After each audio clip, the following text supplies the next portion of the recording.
안녕하세요, 여러분. 시 읽어주는 남자 뒷북입니다.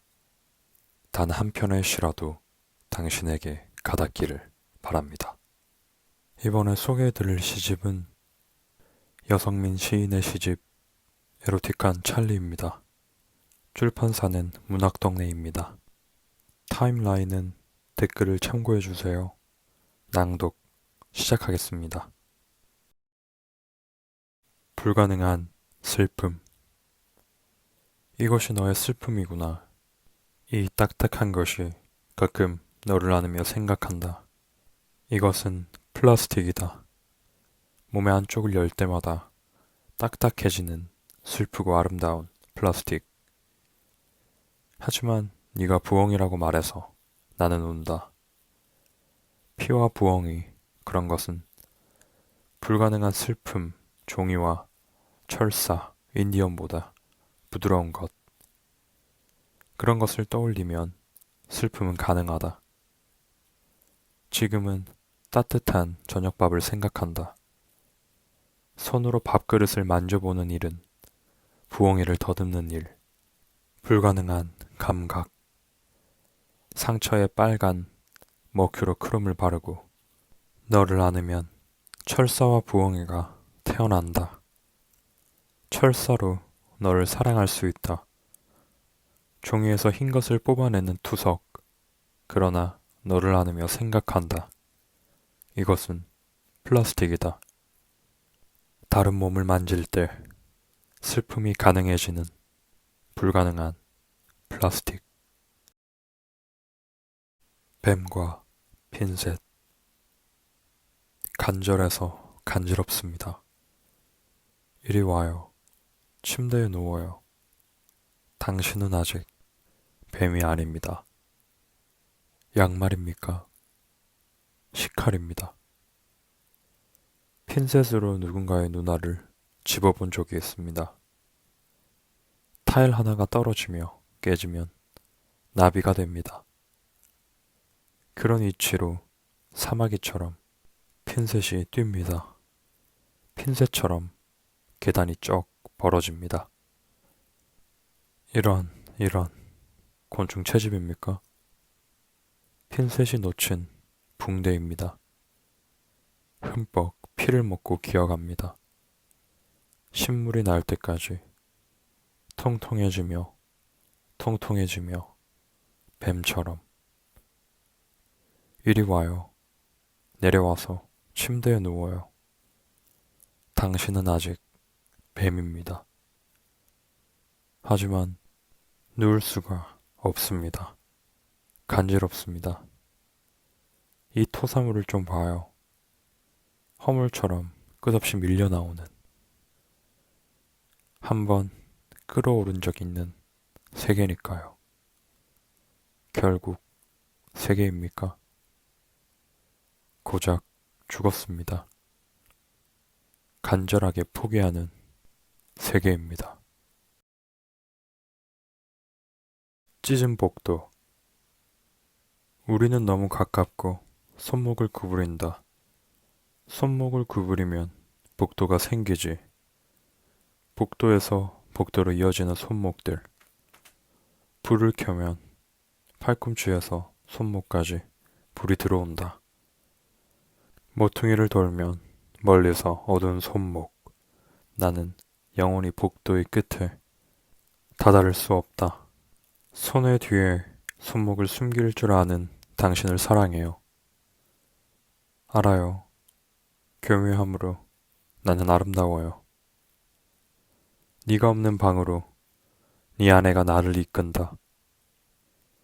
눈동자보다 먼저 오는 슬픔과 젖은 손, 흩어지는 빛과 머리카락, 사상은 침대 위에서 기꺼이 사살되고 붉은 유산들이 장미보다 붉게 유산되는 밤.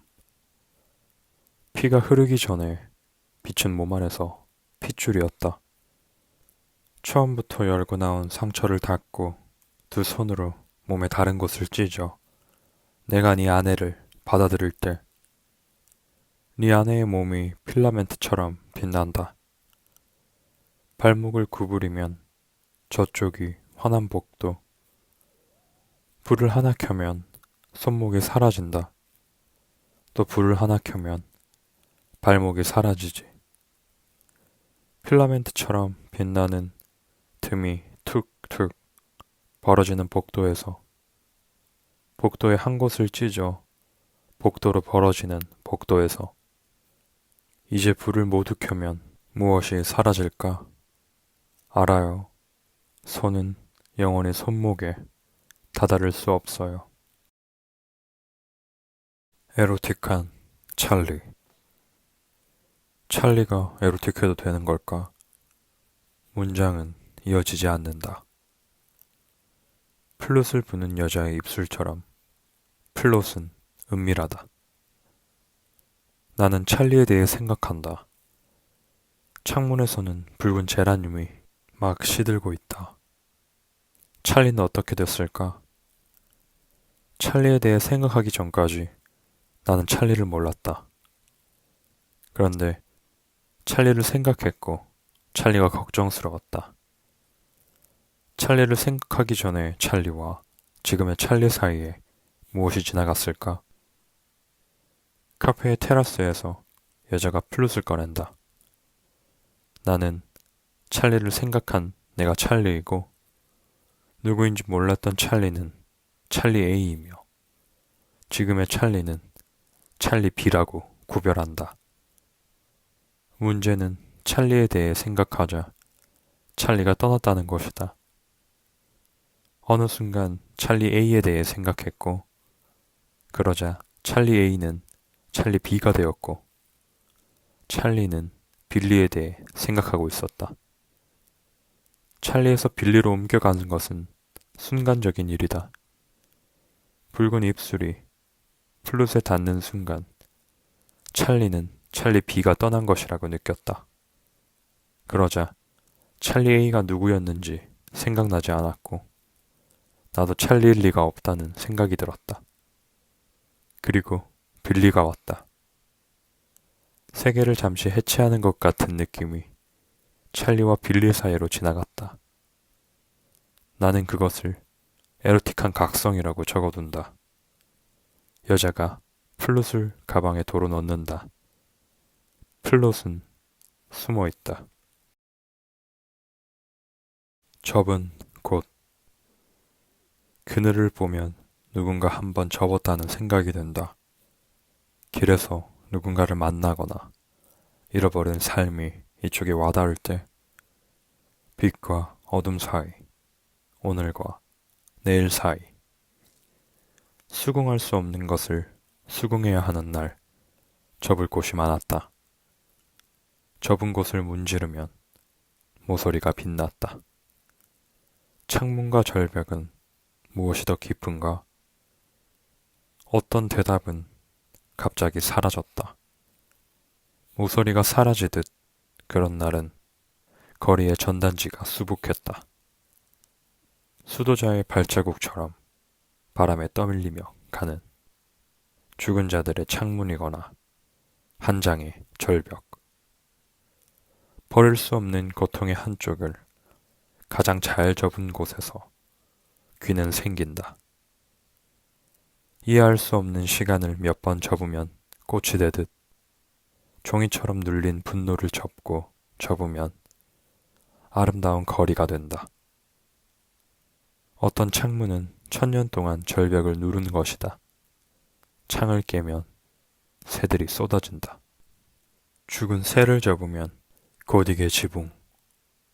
접은 곳을 펴면 수도자의 기도는 다른 영역으로 들어간다.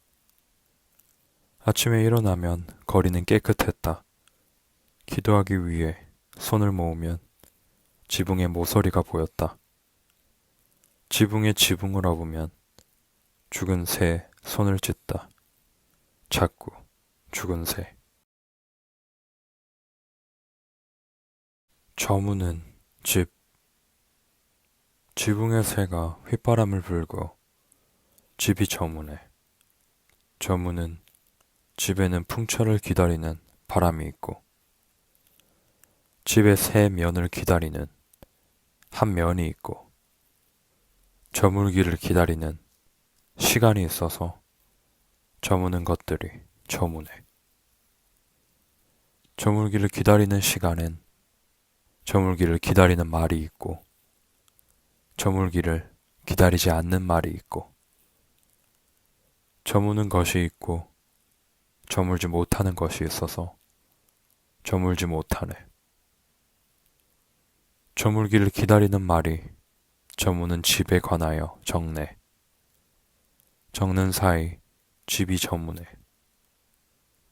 저무는 말이 소리로 저물고, 저물지 못하는 말이 문장으로 저무네. 새는 저무는 지붕에 앉아 휘파람을 부네. 휘파람이 어두워지네. 이제 집안에는 저무는 것들과 저무는 말이 있네. 저물지 못하는 것들과 어두워진 휘파람이 있네. 새는 저물지 않네.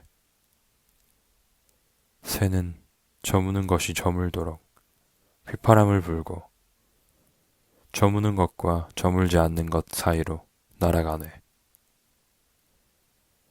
달과 나무 사이로 날아가네. 새는 항상 사이를 나네. 달과 나무 사이. 저무는 것과 저물지 않는 것의 사이. 그 사이에 긴장이 있네. 새는 단단한 부리로 그 사이를 찌르며 가네. 나무가 달을 찌르며 서 있네. 저무는 것들은 찌르지 못해 저무네. 달은 나무에 찔려 저물고, 꽃은 꿀벌에 찔려 저물고, 노을은 산머리에 찔려 저무네. 저무는 집은 저무는 것들을 가두고 있어서 저무네. 저물도록 노래를 기다리던 후렴이 노래를 후려치고 저무는 집에는 아직 당도한 문장과 이미 당도하지 않은 문장이 있네. 다 저무네.